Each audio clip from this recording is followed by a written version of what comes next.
Streaming.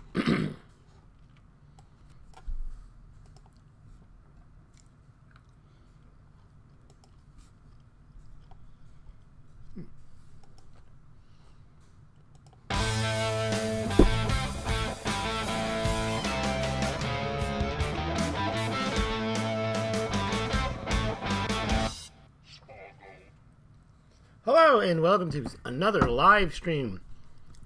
Today is July 7th. Let's start again. Hello and welcome to another Smaulgld live stream. Today is August 17th. It is Friday, 2018. And the title of tonight's episode is Horses are Transportation, period. We're going to go through a follow-up on last night's Gold Pumper and alternative media's logical fallacies.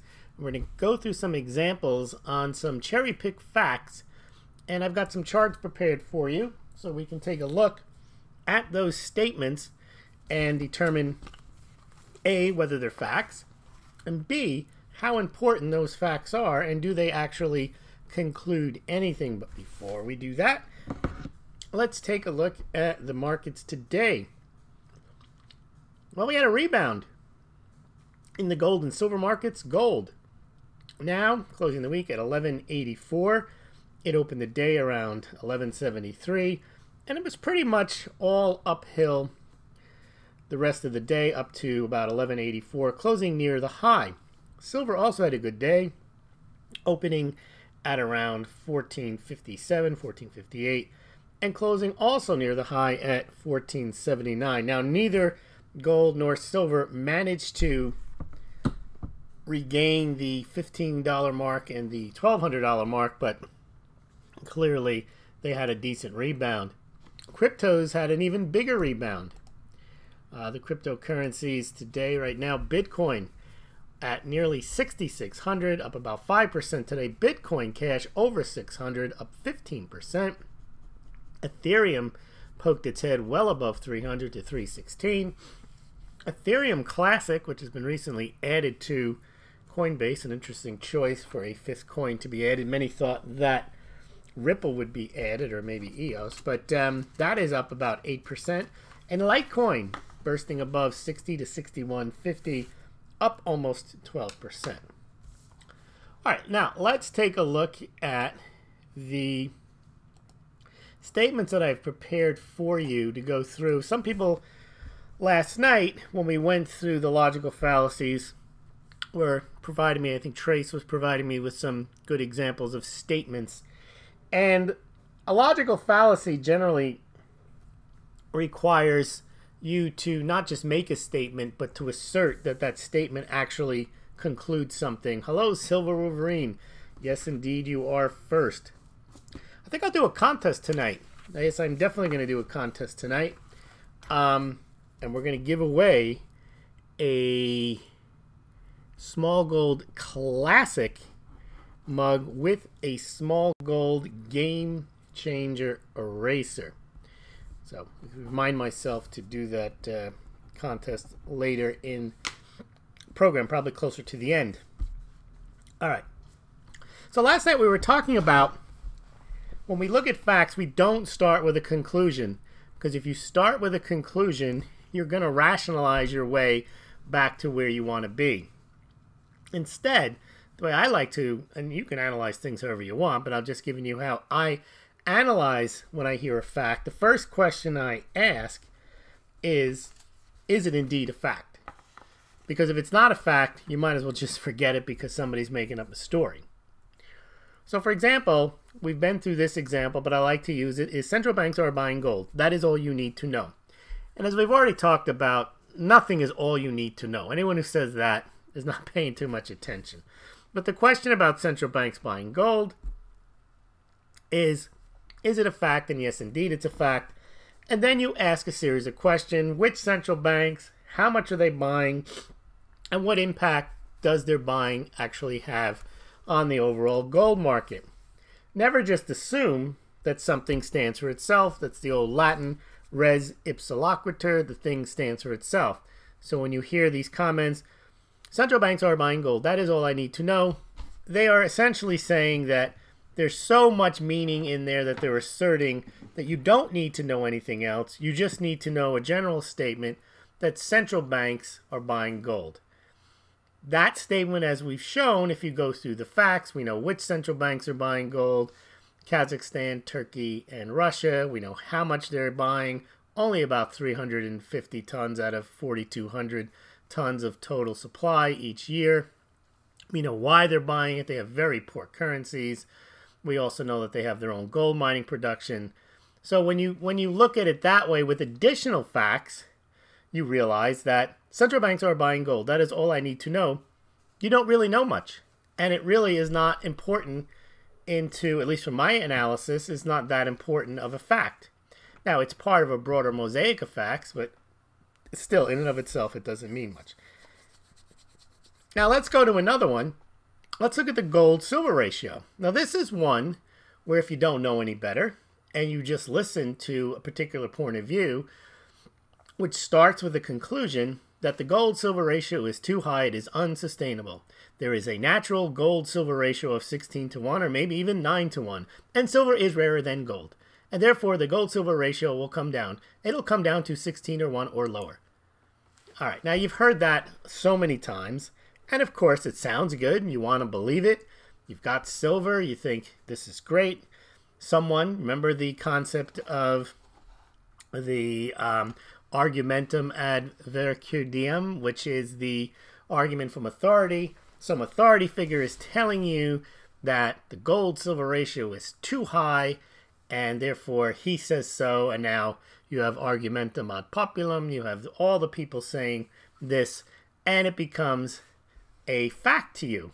But again, when we've looked at this before, we look at the relative rarity, and you ask yourself, first of all, is relative rarity actually a component of value? And oftentimes it is not, because I use an argument that, for example, if relative rarity were a component of value, my artwork would be more expensive than Picasso's. Why? Because Picasso made thousands of paintings and objects of art, and I only made a few. Now, the reason his is more expensive has nothing to do with relative rarity. It's better, more desired. But people say, oh, but silver is so useful, and silver is so rare, and they give you the whole line of why silver is the most essential thing in your life, and therefore it's actually better than gold. It's just surprising that it's not even close to gold. All right, well, let's forget my art. And you can say, well, that's a ridiculous analogy. And remember, reasoning by analogy can also be a fallacy. But look at platinum. Platinum is clearly rarer than gold. And at one point, platinum was almost twice the price of gold. But right now, gold is time and a half the price of platinum. So why is gold more expensive even though it's produced 10 times more each year? In other words, there's 10 times the gold mining production to the platinum mining production each year, and yet gold is more expensive. Well, there's a reason for that. Gold is more desired, both for jewelry and as a monetary protection. So the relative rarity doesn't come into play. But then again, people say, oh, but historically, there's been a gold-silver ratio, and that has to be, we got to get back to that. Now, when people say that, they're missing a lot of facts. So let's just look at the 5-year chart here that you see on your screen. 5 years, oh, so that's not much of a time. You got to go back in history. Well, let's just look at the last 5 years. It doesn't look very good. It looks like it's heading higher. The gold-silver ratio has basically averaged well over 60, 65, 70, and it currently is at 80. So for 5 years, clearly you've been hearing the gold-silver ratio is unsustainable, and yet it continues to go higher. But when you talk about history, now we're talking about facts, and I'm going to tell you, people who tell you that historically the gold-silver ratio is 16 to 1, that is an incorrect fact. Let me show you why I say that's an incorrect fact. And also, there's some facts that happened over the last 150 years that make that ratio somewhat irrelevant to today's time. But let's take a look. All right, so you see on your chart here, the gold-silver ratio was never 16 to 1 over the last 100 years, other than for a few minutes in 1981. You can see it there on the chart. I mean, 1980. That's when the Hunts brothers were cornering the market, and silver did shoot up. But you can see it didn't last very long. Look how quickly it went right back up towards January 1985. Look over, that's 1980. You could see how it went right back up. Now, there's a few things to understand about the gold-silver ratio.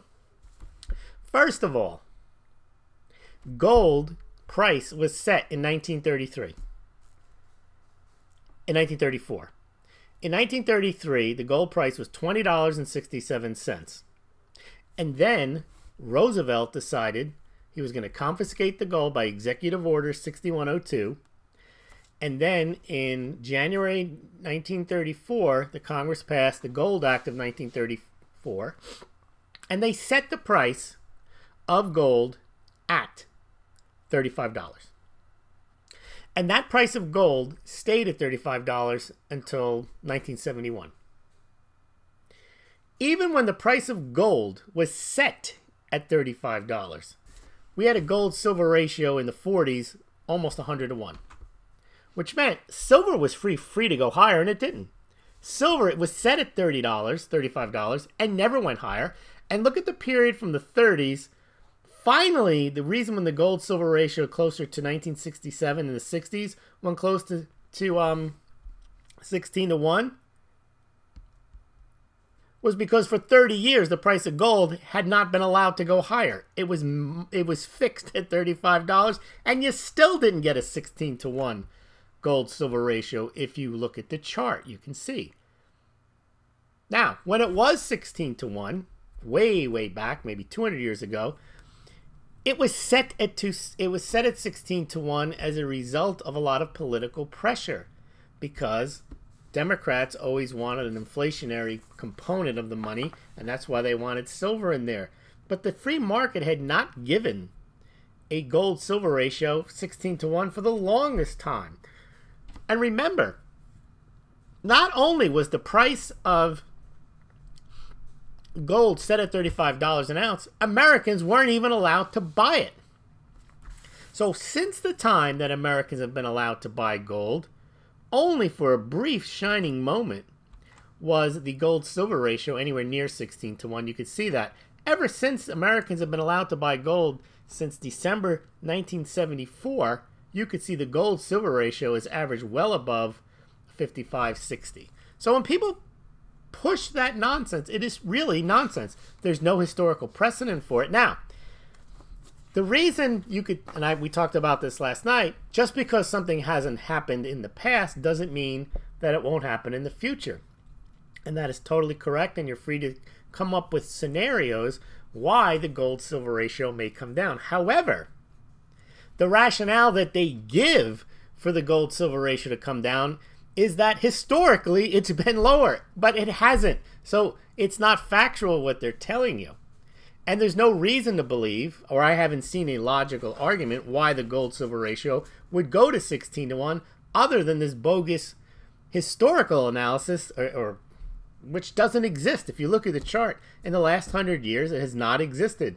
There's not a period of time where it's been in a free market. Well, when I say a free market, clearly gold was manipulated. It was set at $35 by a congressional act for the big part of the chart from the 30s to the 1971, and it still was not 16 to 1. So clearly, there's no such thing as, in the last 100 or so years, a gold-silver ratio that's naturally at 16 to 1. I did hear somebody say, oh, but before Nixon took us off the gold standard, it was 16 to 1. No, it wasn't. It's never been 16 to 1 in the last 100 years, other than this little moment here at the Hunts brothers before it got smacked down. All right, so that's just another way of looking at it. But again, yeah, everyone, a gold-silver ratio is too high right now. I want to know why you think that. On what basis do you think that, other than you've heard it incessantly? Everyone has made the arguments on all the pumper channels about the gold-silver ratio being too high. You can't talk to anybody who follows it who thinks it's not too high. And yet, as we've seen, if you look at the 5, it just keeps going up. And maybe it isn't too high. All right. That's just another statement. Now, here's another statement that we hear. Gold has been money for 5,000 years. And implicit in that statement is, and therefore gold is money, was money, is money, and will always be money. Now that statement gives me pause because you just have to go back and think of when in, let's say, 1850, horses were transportation. Horses had been transportation for thousands of years. There was no reason to think that horses weren't transportation. In fact, horses were transportation, period. There was nothing that was better than a horse, not a donkey, not a mule, nothing else. You couldn't ride your dog. If you wanted to get somewhere, you got a horse, period. Horses were it. Now, gold was money, period, because if you go through the characteristics of why people selected money, it made total sense. Divisible, fungible, desirable, had good properties, relatively scarce. You could make it into coins, good looking metal. And so gold was money. But there are things that lead one to believe that perhaps gold won't be money. Doesn't mean gold won't be valuable. Same with horses. Doesn't mean horses are not still valuable, and horses can still be used for transportation, that's for sure. But they're not. You will not go to Florida from Ohio on a horse anymore. That's how you used to get to Ohio on a horse. To Florida on a horse from Ohio. You used to take the coach, the Pony Express, to deliver the mail. They don't do that anymore. Horses were transportation, period. Right now, horses are valuable assets. People ride horses. You have to have a lot of money to have a horse. You have to take care of it. But the car superseded the horse, as did the railroad and did the plane. Why? People wanted a faster option. Now, the faster option was more dangerous. It polluted. There's serious problems with who controls the roadway. You're not as much control when you get behind the wheel of a car, or you're subject to other drivers. You're subject to the state providing the road. Or worse, when you get on a plane, you don't get to fly the plane. You trust somebody else to fly the plane. Same with the railroad. People can put stuff on the tracks. When you're riding your horse, you're pretty much free. And yet, people opted for cars, trains, automobiles, planes, trains, and automobiles. And all the people who might have said, if you want to buy silver, you can buy it through the Smaulgld site. I'm not against silver. I'm against people insisting that the gold-silver ratio has to be a certain amount. I do think that all of them are undervalued right now. Just as we talked about at the beginning, gold going up today, off its lows, silver off its lows. There's a limit to how low these things can go before people start buying. By the way, if you do buy from the Smaulgld site, Smaulgld gets a very small commission. All right, but back to what happened with cars, with horses. They were superseded because there was a faster and better way of transportation. So while horses had been transportation for thousands of years, they no longer are. They're still a valuable asset. And I think that's possible the same could happen with gold. When people say gold is money, period, I don't think they know what they're talking about, because one of the elements of a functioning money is its use as a currency. Now, it was very convenient to carry around small gold coins, but what's more convenient today is transferring the value digitally. Now, I know all the pitfalls in digital currency. You have hacking, you have government oversight, you have tracking, you have all types of issues. But you know what it is? It's faster. The same could have been said about the car. It's more dangerous. You give up more of your freedom. People always select the faster option. They pick the car, the convenient option. That's why they're picking credit cards, digital cash, Bitcoin. That's why people will always opt for the one that's faster. That doesn't mean that gold isn't valuable as an asset, either as a commodity, but as money. It is not as good as a currency. It's harder to use. And in fact, I don't have to prove the point. Nobody uses, we're going to talk about platinum. No one uses gold as money. They use it as a store of value, just as most people don't use their horses as transportation. They use them for status. They use them for entertainment. They use them for recreation. I mean, they could, in a pinch, use a horse to go somewhere. And it's the same with gold. You could buy stuff with gold. You just have to make special arrangements in order to get people to take them. So when people say gold has been money for 5,000 years, therefore gold is money, period, that doesn't follow. The past doesn't necessarily mean that the future will be like the past. Here's another one, copper. Well, let me just see what other pictures I have for you. Copper.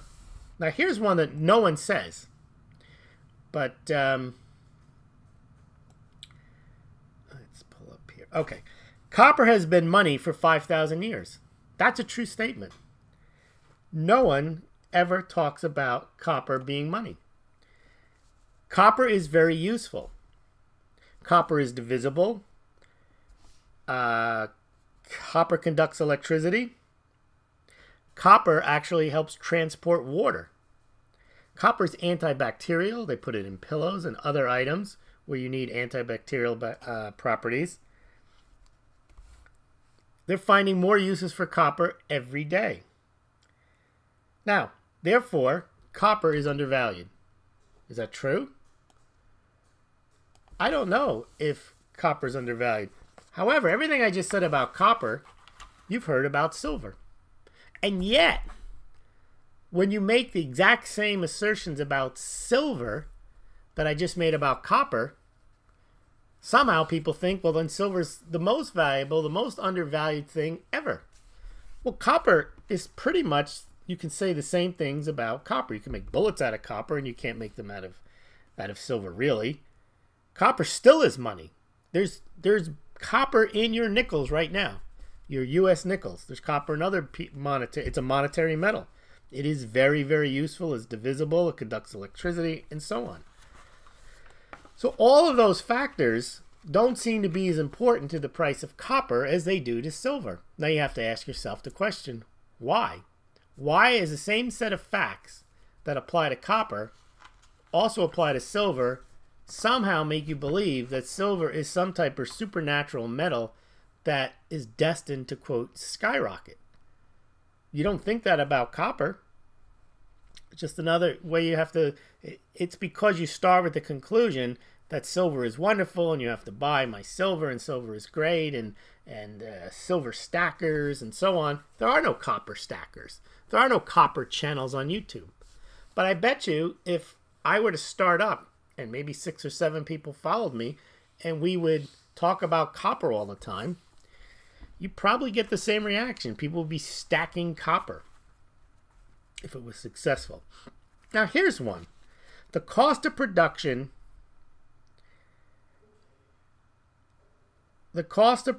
is higher than the price of gold. Now, first you have to ask yourself, is that correct? Is that a fact? Is the cost of production higher than the price of gold? Well, first of all, that's not a true statement. We talked about this as well. It's higher in some jurisdictions, mainly South Africa, but in other jurisdictions, it is not. It is not higher. However, let's assume that the cost of production of gold is higher. What does that mean to you? Well, for most people who, again, want it to mean something, they will tell you that that means that the price can't go any lower. The price of gold cannot go lower than the cost of production. That is seems to be like self-evident to most people, that it's res ipsa loquitur. The price of gold, if it gets too expensive to mine and the price goes too low, then the miners won't mine or they'll cut down on their mining, and then gold's going to have to rise. Now, that's not necessarily true. You may think that's true, but let's take a look at some other facts. Here's the annual gold production since 1835. Now, it's hard to see the dates at the bottom, but here's a fun fact. Nearly 90% of the gold that exists above ground today has been mined since the gold rush of 1849. Look at all that gold that's been mined since then. Also, look how much gold has been mined in the last 10 years. You've gone from about 2,400 a year to about 3,200 a year. So here's the question. If gold mining production were to be cut by 10%, 5-10%, which would be pretty dramatic because the price was lower, would that really impact the overall supply of gold? Because remember, the overall the supply of gold that satisfies demand doesn't just come from the annual gold mining production. It comes from the total amount of gold. Now, let me show you another chart that even if in a particular year, let's say the next 3 years, we lose some gold mining production and it ends up going back down to 2,200 tons from 3,200, which would not be 10%. That would be more like a third. But if you look at how much gold has already been mined, whoa, you've got 180,000 tons. Look at the difference. So if you're not adding another 800 tons or 1,000 tons a year, there's your price right there, 180,000 tons. If we're not adding another, let's say we lose 800 tons a year, price goes down. We lose 1,200 tons a year because the cost of production is too high. Ask yourself, would that really have an impact on the ability for the price to be where it is? Would it cut into the, would we really have a shortage as a result? Because if you go back to the other chart, which I'm not going to flip back to, over the last 5 years, it's gone up from the 26, 27, 2,800 ton a year to 3,200 tons. So if it goes back down to 27, 2,600 tons, is that really going to have an impact on the overall supply of gold when you can see how much the supply of gold has increased just in the last 30 or so years? So when people say cost of production is higher than the price of gold, or cost of production is higher than the price of silver, that doesn't necessarily mean that that is definitely going to have an impact on the price. I hear it all the time. Well, once the price gets down to the cost of production, then the mines are going to shut down and that's going to be game over, and then the price has to go back up. Not if the demand can be met from existing stocks, which you see have really increased in the last 15, 20, 30 years. And also, even if it went to zero, maybe, who knows what the production might be. But it's clearly not as simple as once the price of gold goes lower than the cost of production, and therefore the mines start to mine less, that we're going to see the prices rise. I don't necessarily think so. I think you can make up for that difference. Also, you have to remember that the gold demand, the physical gold demand, isn't rising that fast in many cases because they've managed to financialize the gold and move it into ETFs and things like that. So you don't necessarily have to see the gold itself. Now, let's take a look at another one that we always hear, which is JP Morgan has silver. That is all I need to know. All right. Well, first of all, is that a true statement? Well, we don't know that. What we do know, or at least we think we know, is that the vault that JP Morgan operates, a COMEX approved vault, has 145 million ounces in it. Well, that is all I need to know because JP Morgan has silver. Well, let's assume it's a fact that JP Morgan has 145 million ounces. First of all, you don't have to make that assumption. This silver could be held on account of clients, and therefore it doesn't mean anything. It doesn't have anything to do with JP Morgan. Half of it could be JP Morgan's, or all of it could be JP Morgan's. But JP Morgan has silver. That is all I need to know. No. First of all, JP Morgan also has under its control far more value in stocks. Just one stock equity income fund, JP Morgan equity income fund has $18 billion worth of shares. Then I am buying stocks because JP Morgan has stocks. That is all I need to know. No. JP Morgan probably has $100 million worth of stocks and equities under management. Is that all you need to know? No. Same here. So if JP Morgan actually has 145 million ounces, what does that mean? Well, it depends. If you look at the chart here, this is only what JP Morgan's COMEX vault has, but also there's other companies that have silver in vaults. In fact, JP Morgan may have 145 million ounces, but there's other COMEX vaults that have silver as well, and that adds up to almost 300 million ounces. So because there is 300 million ounces of silver at the COMEX warehouse, what does that mean? Do you say there are 300 million ounces at the COMEX depository? That is all I need to know. No, that doesn't mean anything. Remember, it was only a short time ago where there is no silver at the COMEX vaults. Therefore, COMEX is going to default. That is all I need to know, so I'm buying silver. Well, now it's the reverse. There is so much silver at the COMEX vaults. That is all I need to know because JP Morgan has a lot of it. See, none of this makes any sense unless you want it to make sense. Because first of all, how much silver is there? So if JP Morgan has 145 million ounces, you're assuming that they have it, first of all, that it is theirs. You're also assuming that they have it for investment purposes. But maybe that's not why they hold it. But also, 145 million ounces, it's not that much. Every year, the world produces 820, 830 million ounces. You can see from this chart here, it's in tons, but that's the approximate 800 or so million ounces. So JP Morgan happens to have 145 million ounces, and assuming it's theirs, and we don't know that it is, but that's worth a couple of $1 billion. It's not a lot of monies. Oh, but when silver goes to 100, okay. But you can see every year that there's 800 or so million ounces added. And just like gold, no matter what anyone tells you, all the gold silver that's been mined hasn't been thrown away. There's plenty of silver around, and you can see from this here, tons and tons and tons of silver. Same thing as the production since the gold rush. So much silver has been produced in the last 30, 40 years. And they have managed to retract a lot of it. Apple, Samsung, all the companies have ways now of recovering the silver that they lose. And it's not like every piece of silver that's ever used has been thrown out and we're relying only on what gets mined. But let's get back to JP Morgan.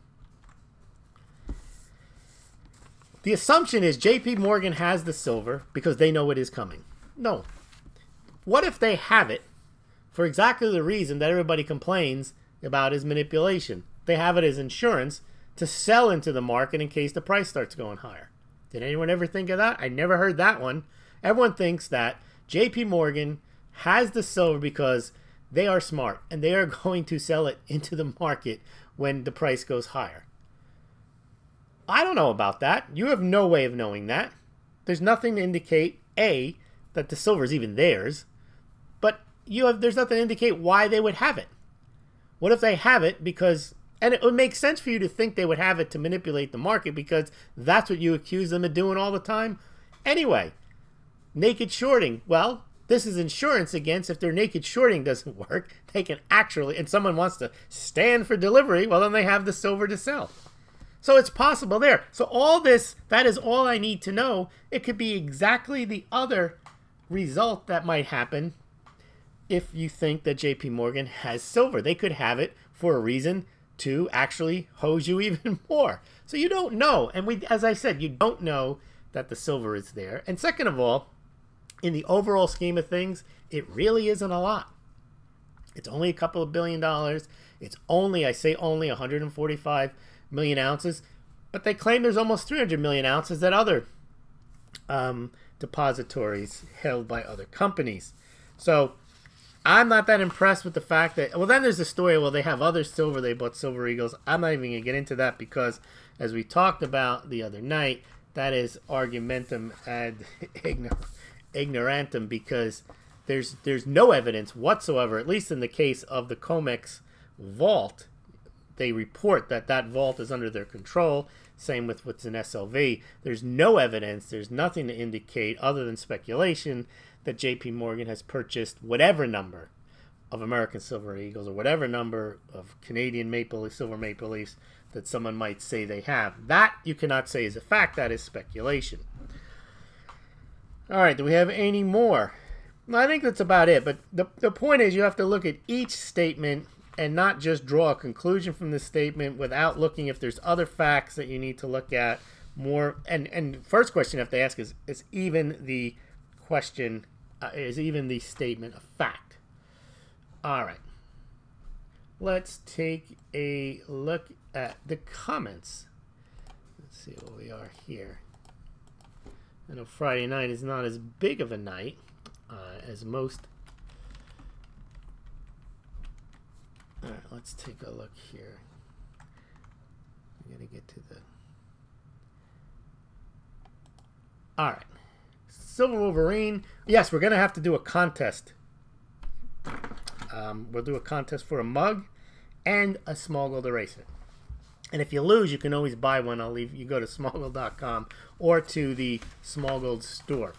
All right, Ben Zadrex, welcome. I think he didn't like what I was saying. He took off. He said GSR is too high right now. It's a good time for buying silver right now. Those are assertions.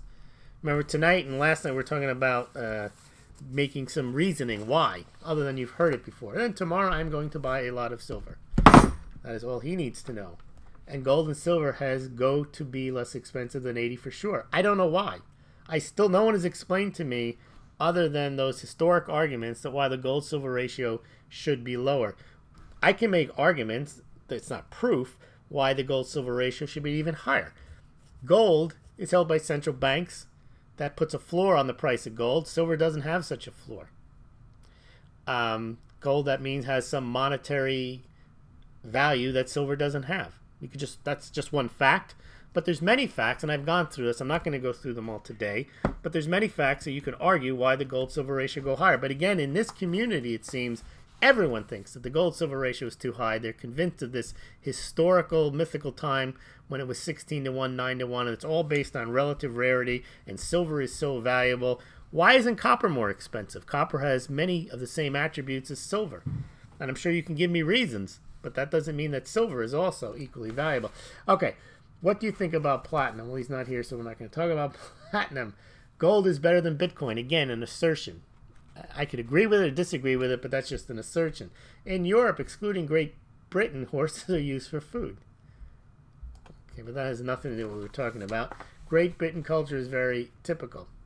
Copper isn't antibacterial, it's more bacteriostatic. I don't know what that means. I know that copper alloys are antimicrobial, just like they are for silver, but then it was okay, bye. It's good to have your fans. All is one now. JP Morgan is gaming like the rest of us. Well, we don't know that. We don't know. See, there's three elements to the JP Morgan silver story. The first one is what's in the COMEX vault. We don't necessarily know how much is there, but we know how much is reported. 145 million ounces. We have the chart. We know that we don't know who owns that silver. We know it's under JP Morgan's control. We don't know if it's held on behalf of clients, if it's theirs, or if it's held on behalf of clients and themselves. If it was held on their own behalf, it probably would find its way into an SEC document, Securities and Exchange document filing. It hasn't. So one could probably, and of course they do lie from time to time and they hide stuff, but they probably have no interest in lying about a material asset that they hold. It's not included on any of the that I know of. I just looked the other day, yesterday and today, at the JP Morgan financial statements. I don't see it. So I would bet that it's not JP Morgan silver and that it's held on behalf of somebody else. But let's assume it is theirs. So what? 145 million ounces are in there. It's theirs. The idea that they own whatever number of, or had owned or had bought Silver Eagles or Canadian Maple Leafs and melted them down, we don't know that. That you definitely don't know. That is speculation. And where they hold that, I don't know. Why that story would make any sense makes no sense to me. And then the other place where they have silver would be under, and it's clearly not theirs, is what's in SLV. Now that's probably about 550 million ounces, and it's under their control. There's a custodian, but that doesn't mean they own that, and they clearly don't own that. It's under their control. So it's quite possible in all three places that JP Morgan, and quite probable, doesn't own 1 ounce of silver. And yet, with all the different stories out there, people are convinced that JP Morgan has the biggest stockpile of silver ever, and that there's no gold at Fort Knox. And the reason for that is you go back to argumentum, you talk about, you go to the authority, people respect it, they say this stuff, you believe them, then everybody believes it. And there's really no evidence that there's no gold in Fort Knox. And there's no evidence that JP Morgan ever bought 1 silver eagle or 1 Canadian silver maple leaf and that they melted them down. There's no evidence of that. There's no evidence that all that silver in the JP Morgan depository is theirs. And clearly there's no evidence that all the silver at SLV is theirs. So it's quite possible that none of the silver is theirs. But then even assuming all of it is theirs, why do they hold it? Well, they could hold it again. And I can't prove this, no more than you can prove that they're holding it for investment, that they're holding it to manipulate the price down if they have to. So when people are sure of this stuff, it's very, very odd, and they just insist on it, and it's because of the echo chamber.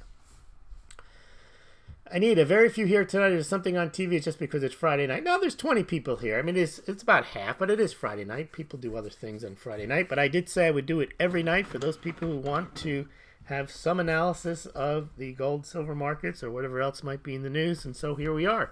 Thanks for joining us. All is one. Send me some more. I've never eaten horse meat. I don't know. All right. I'm going to talk about that at all. Anita A, are we supposed to care if JP has silver? I don't. Well, you should care. If they did, you'd want to know how much they have and why they have it. Instead, what we have is mostly speculation that they have it or insistence that they have it. And then we have insistence that they know why they have it. And that's the problem I have with the whole JP Morgan story. JP Morgan has all this silver because they know what's coming. And they are going to make a fortune when the price rises. And it's just around the corner. It's a great pumpkin.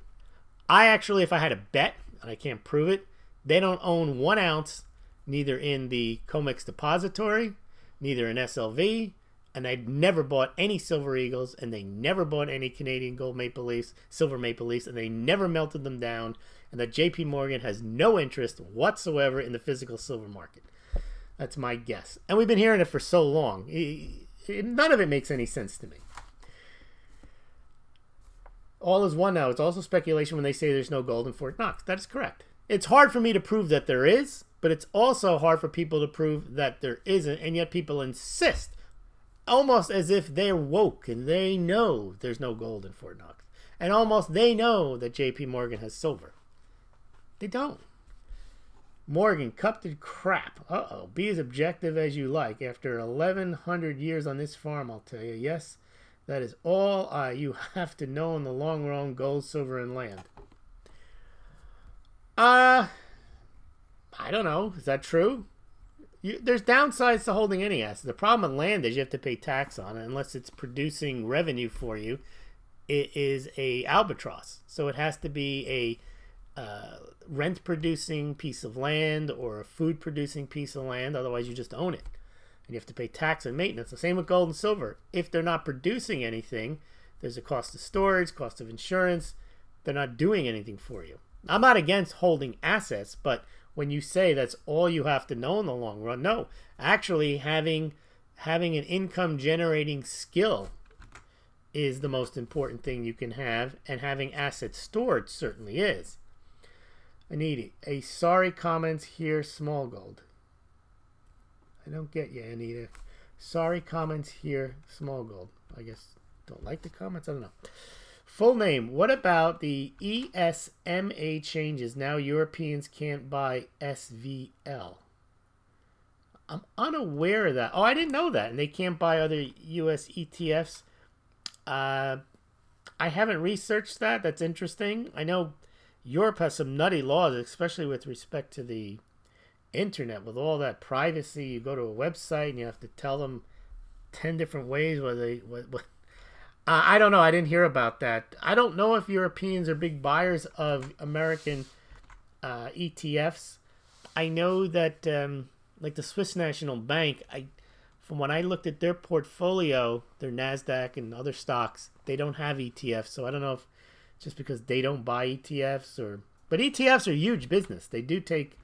People buy them more than they buy the stocks. John Boy, never buy a hated asset. Ha ha. All is one now. How many ounces do you have to sell to manipulate the price? Well, people have studied that. They don't sell they sell the paper contracts. They just sell it short. And if you sell a large number of contracts at once, then the price goes down. And then what happens is they don't really have to sell that much, because once they get it going, there's like a tiering effect where other people have their stops in. And when their stops get taken out, they automatically sell. So if they hit it right, they can set off the cascade, and everything the market does its manipulation for it, because they start selling and they drive the price down. Morgan Kane. Yeah, farmland, the thing is, if you just have farmland and you don't farm it, that's not a good thing to have unless you can afford to pay the taxes on it while it's sitting there. But clearly, if you can get a return out of the farm, it's a great thing. Fort Knox, probably full of mugs, copper, and horses. Yeah. If you can have a cabinet full of Smaulgld mugs with some coppers in there and some horses about back, you're all good. Yeah, I know what you meant, Fully. Yes, SLV. Yeah, so you're saying they can't buy US ETF, so they couldn't buy GLD and some of the other... I don't know when that was. I'll have to look into that, what impact that might have. Anita, yes, I see what you're saying. I meant the comments were more about horse meat up to that point. 7 more views have come on since then. Yeah, it's a shame because we already went through all of our statements. But what we were doing for those people who just joined is we went through some very common statements, and it's very typical in the gold and silver community for people to report on a fact. And usually it is a fact. Sometimes it's just made up. But let's just assume when you get a fact, then everybody repeats it. And as if that fact is so significant, that is the next new hope for the price of gold or silver to go skyrocketing. And generally it's because the fact has been presented in isolation, presented as an assertion that it's so meaningful that it's going to drive the price higher. And we went through how one way to look at these facts is to first not start with an assumption that it means anything. Second, to even determine if it is a fact. And then to look around and see, are there any other facts that would support this assertion or would negate that this is important whatsoever. And the classic one I use is central banks are buying gold. And yeah, they are, but that doesn't mean anything unless you know which central banks, how much they're buying, how much of the overall gold they're buying, what impact does that have, why are they buying, where are they getting it from. Otherwise, it's a meaningless statement. And yet, people will repeat those statements as if res ipsa loquitur, meaning the thing stands for itself. It's so obvious. If it was so obvious that that was such a big deal, then the price would already be skyrocketing. All right. Full name. I was informed by my broker. I have not seen it in the news.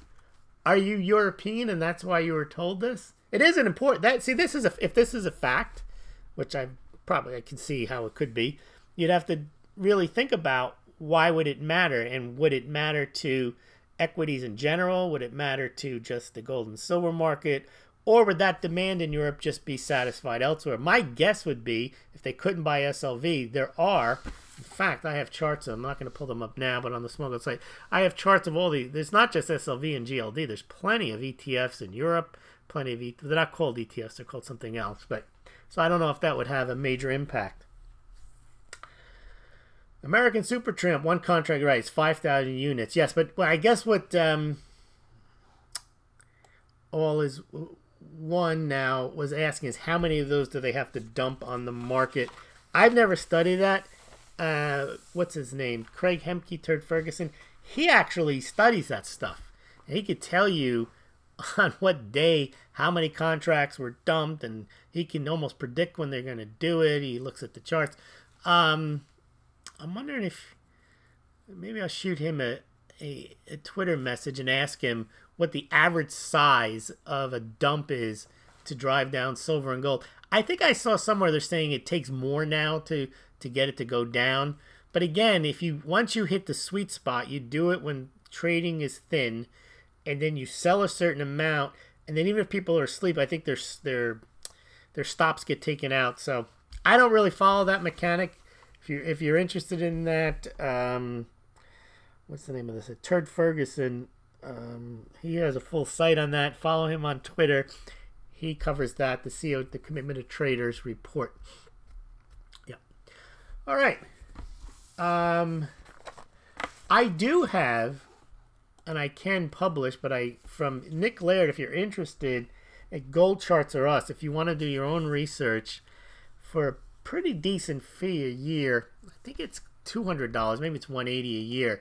He produces a lot of data and a lot of charts, and so if you're interested in that, Gold Charts or Us, Nick Laird, and there's some very good information there. And that's where you can get a lot of information. I publish a lot of information on my own, but Nick publishes probably 10 times, 20 times, 30 times more than I publish.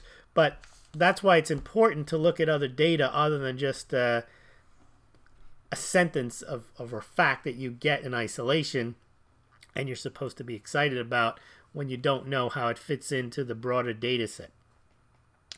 All right, Anita A. Gold and silver may never rise to highs we are told, could even bottom, or who knows. Well, that's right. The reason why you're uncertain, and the reason I started this type of analysis back in 2013 was everything that I heard, and probably everything you've heard, sounds logical about why these things should be going higher. And then when they don't, or that particular piece of news about certain mines shut down, or this is going to happen, that's going to happen, and the piece of news never has the impact you thought it would have, that's when I started looking at, well, what else is out there? And then you realize a lot of this so-called news or these cherry-picked facts aren't as significant or aren't even true. So, for example, the gold-backed yuan game changer was never true. So that one I was easy to dismiss. But other ones where they just tell you a fact and you're like, central banks are buying gold, that doesn't do anything. In fact, what I like to look at, which even this fact doesn't move the gold market, but it moves it far more than, or potentially can move it far more than 3 central banks with bad currencies that have gold mines in their backyard, is how much India imports. India imports 4 times the amount normally what these central banks buy. India is a huge gold consumer. China also. I like to look at the Shanghai Gold Exchange numbers. I like to look at the amounts that they report into Hong Kong. I like to look at the amounts that China produces. I like to look at if the People's Bank of China reports gold. But for the most part, any piece of data, like I report on Russia every month, and every other month I think Zero Hedge publishes it, and it gets all excited, de-dollarization, and people who read it say, well, Russia's preparing. No, the amount of gold that Russia has, it's less than 2,000 tons, and it's worth $80 billion. It sounds nice, but it isn't as big of a deal as they make it out to be. Game over for the dollar dumping treasuries. You just have to look at the overall gold market and realize whatever Russia adds, it's good. It's interesting that they buy that much. I do report on it. Same with Kazakhstan, I report on every month. It's just not that much gold, and it doesn't have any real impact on the market. Silver Wolverine, Morgan Kane, Salivate Metal, said he knows someone who's seen the inside of Fort Knox and said it's full of gold. You know who I want to have on is Edmund Moy. Edmund Moy was one of the directors of the U.S. Mint, and he says he's seen it. He's a director of the U.S. Mint, and he says there is gold. Now remember, the U.S. Mint has to have some gold. All of the United States gold is not at Fort Knox. I think only 50-60% of it is. There's like 5 locations: West Point, Colorado, and they do have to have a certain amount of gold to mint the American Gold Eagles and the American Gold Buffaloes and whatever commemoratives they might make. And he says he's not even of doubt that there's gold there. The only reason people doubt it is because they haven't done an audit since 1956 or whatever. I actually think the reason, my argument for there being gold there is the United States has basically gone on an anti-gold tirade since they went off the gold standard. They don't want to draw attention to it. They want to act like it doesn't matter. They don't talk about it. They don't want people to think about it. They want people to think the dollar is the dollar, not because it has 8,133.50 tons of gold. They want people to think the dollar is a dollar because they say so, not because they have to prove how much gold they have. And I think for the most part, you know who doesn't care about it? The other countries don't seem to be demanding that the U.S. fess up. That's only what the gold pumpers try to tell you. Oh, but they're going to have to, China's going to roll their gold out into a stadium and it's going to be game over because they have more gold. Remember, if the United States wanted gold, they could buy it. That's why this whole idea that it's not there. It only cost $80 billion to go out and buy 2,000 tons of gold. And you can buy it without moving the market. As we mentioned, India buys 1,000 tons of gold a year last year, and the market didn't do anything. So if the United States was out of gold, they can go out and buy some if they needed it. $80 billion, they can get 2,000 tons more if they wanted it. None of that story doesn't make any sense. All right. Sure did sound logical, but over time it did not line up with what the Bible said, except for possibly it could be as long as they say in some parts of the world, and then only for so long. What sounded logical, but over time it did not line up what the Bible says, except for possibly it could be as long as they say in some parts of the world, and then only for so long. We will end up with digital currency and it will need no backing. Well, we already have. Digital currency is nothing more than an extension of fiat currency and no more than an extension of the digits in your bank account. The only difference between Bitcoin and the dollars in your bank account is the government says that those dollars are legal tender and you have to use them. The only thing though, I should say the only, starting a sentence with the only thing, that's like all I need to know. The one thing that opened my eyes to Bitcoin being valuable, and remember, I was totally against it because it wasn't backed. I didn't see the value in it. The only thing that really lit me up about it was when India decided that the rupees that you had in your pocket were no longer any good and you have to turn them in. If you didn't turn them in, you were done. And that's when I realized, okay, so if a country's fiat currency is unbacked and you have to rely on the country to give it value, Bitcoin is unbacked, but there's no one person or one government who can tell you you can't have it or it's not worth this much anymore. And so in a sense, the other thing when I did my research on cashless society is a government can also decide if you're on the grid, they can kick you off it. And we've seen that. They can freeze your bank account. They can seize your assets. The thing with Bitcoin is it is censorship because it doesn't know who you are, doesn't care who you are. Now you could say the government go in and try to figure all this out, but not instantaneously. They can't. So if somebody wants to go online and buy Bitcoin, it's kind of hard to stop them. If someone wants to go and sell it, they can go and sell it. Whereas if they're doing with your money like they did in India, nationwide, rupees were no good anymore. And that's when I said to myself, whoa, that's the difference between two unbacked currencies. At least one is somewhat censorship proof and it can't be recalled at a moment's notice. But other than that, they're both just conjuring up digits and saying, you know, they're worth it. That's what they're worth, and there you go, off you go. So they're not like gold and silver in the sense they do rely on their computers, and there's so many inputs in order to get Bitcoin or a digital currency like a dollar to work. You have to rely on so many things, whereas gold and silver, you have them, that's it, you're done, you have your value, and you don't have to worry about someone letting you do something. You don't have to electricity, get online, you don't have to do anything. And yes, fiat is backed by debt, whereas cryptocurrencies, or at least the pure ones, are not based on anything. They just are. So that's why they say they're like golden. So they're not, but they're not backed by debt at all. Christopher Flowers, I think you're new. Off topic. If countries can suppress their currency by buying U.S. bonds, Yes, because they'd want to, in order to boost their currencies, they would sell them. Okay. Can they also suppress their currencies by buying U.S. companies? Example, Saudi buying Tesla.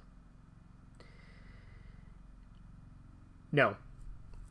And I think this is my guess on that is because while the stock market is a way of receiving dollar-based assets, so the government definitely likes the idea that money flows into the stock markets. That's why they always try to prop it up. Ever since 1987, Greenspan said we'll stand ready, willing, and able to inject liquidity, almost pre-Mario Draghi, whatever it takes, because they realize that that's an extension, in a sense, of the dollar.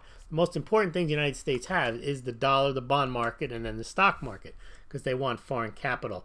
But it wouldn't have a direct impact of suppressing their currency unless they were printing up their, because in a sense they're selling their currency, and if they were printing currency to buy stocks or anything else or real estate, then in a sense they're selling their currency, and that would suppress their currency. But I don't think it matters where that money goes that they print or that they sell.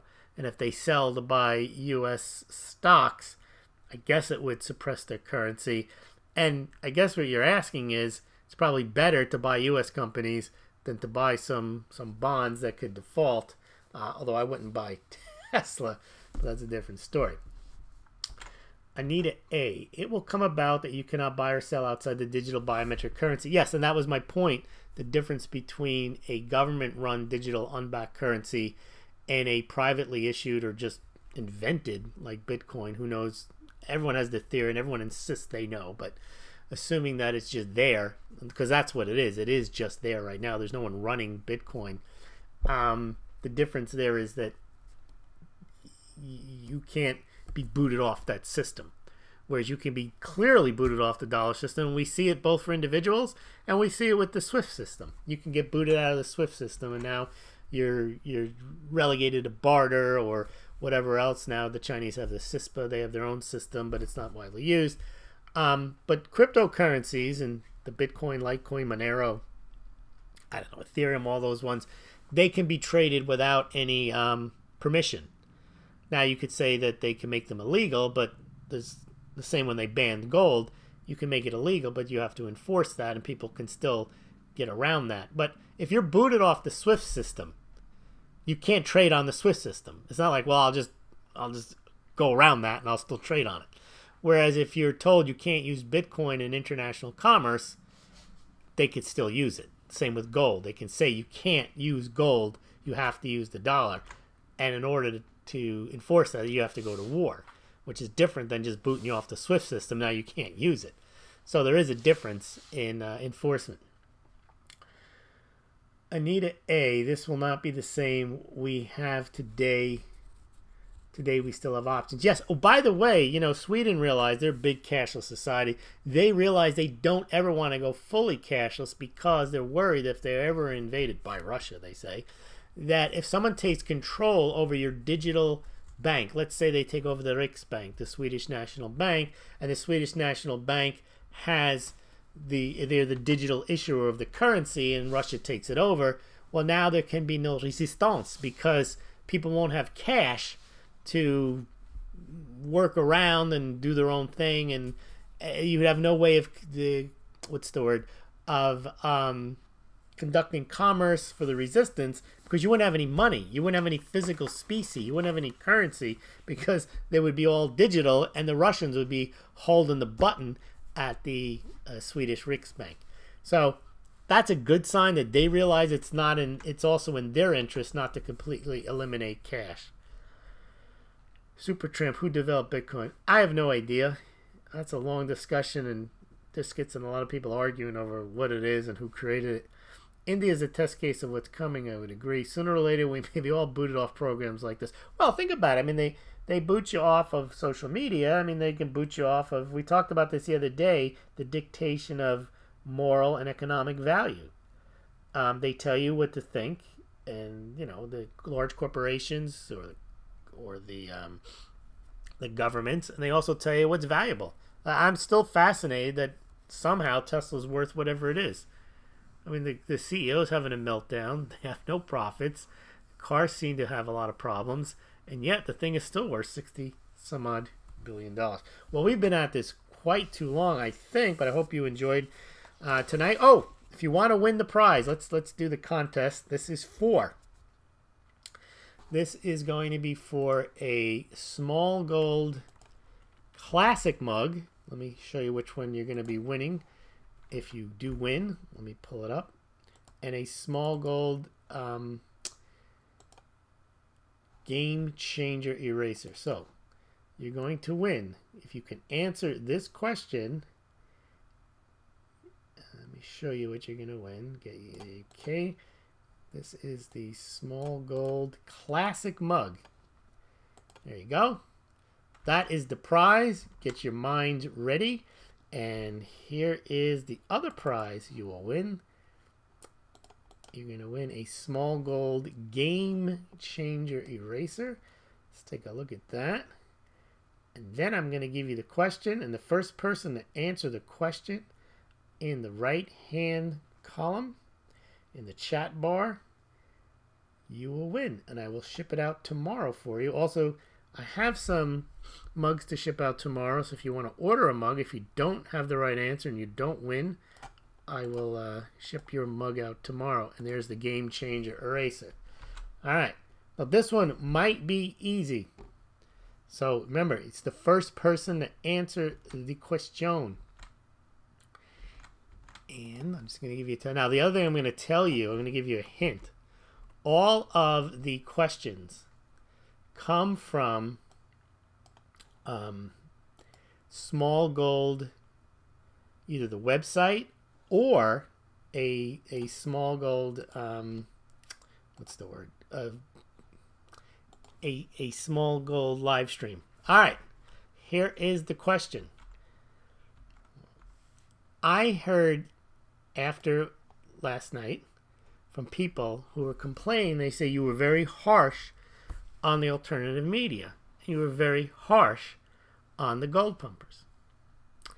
And then they said, and what you don't understand, Lewis, is that the mainstream media, they're always pumping narratives. Why don't you go after them? Question: what type of argumentation, what type of logical fallacy is that? First person to answer the question, and you'll have a minute, will win a Smaulgld classic mug with an eraser tucked inside, shipped out tomorrow morning. Question again is, person said to me, Lewis, you are harsh on the gold pumpers and on the alternative financial media about them pumping narratives, and you don't realize that the mainstream media does it too. What is the name of that type of fallacy? Multiple choice. Nope. Farts and farts is flight. That doesn't win you anything. We'll leave the clock on for another 45 seconds. You win a Smaulgld mug and eraser. The alternative media pumps false narratives often, fallacious narratives, but Lewis, the mainstream media does it too. What is the name of that type of argumentation in Latin, and what does it mean? And why is it fallacious? Forget what you called it. Yep. Next time I'm going to tell you there's going to be a quiz, and there is one. 10 seconds. Imbeciles. I lose out. 4, 3. No one won tonight, and the answer is, it is the tu quoque, which is you too. You discredit the opponent's argument by pointing out that the other side also makes a similar offense. So, yes, it is correct that the mainstream media also engages in fallacious argument and narrative pumping. That doesn't mean that everything I said about about the alternative media wasn't correct. All right. Better luck next time. Tomorrow we'll be back with another chance to win. Make it easy like we're small children. Now I'll make it real easy. Here's all you got to do. If you feel disappointed that you did not win your mug, money cures everything. You can buy a mug. You can also buy that. There you can buy the classic and the super classic mug, and also the Smaulgld to go travel mug. But if you want, I can't even spell fallacious. If you want to order other Smaulgld products, or even the Smaulgld espresso mug, which is nice, you can visit the Smaulgld store. So every night you'll have a chance not to win a mug. I only do that once a month. You'll always be able to win an eraser once in a while. But you can get your Smaulgld products. Really appreciate everyone joining me tonight, and join me again tomorrow night at 8 o'clock Eastern Standard Time, where we'll do another live stream. Thanks a lot.